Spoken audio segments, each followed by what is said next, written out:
Now, here's what I will share. The client that I mentioned in Wisconsin, the person who was my key contact, I'm gonna give you his first name was Brian.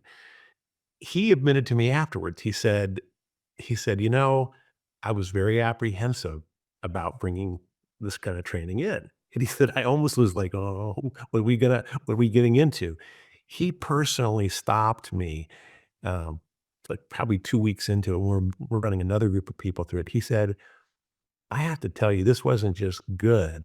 It was probably the best training I've ever been through in my life."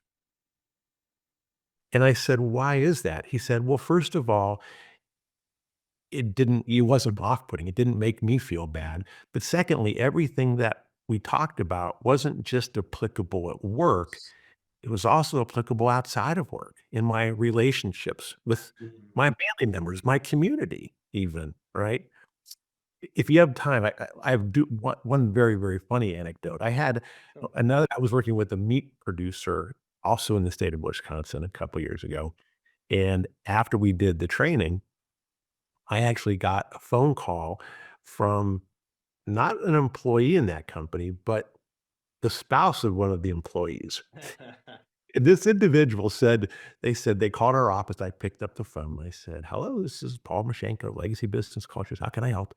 And she goes, "Oh, my name is so and so, and you don't know me, but you know my spouse.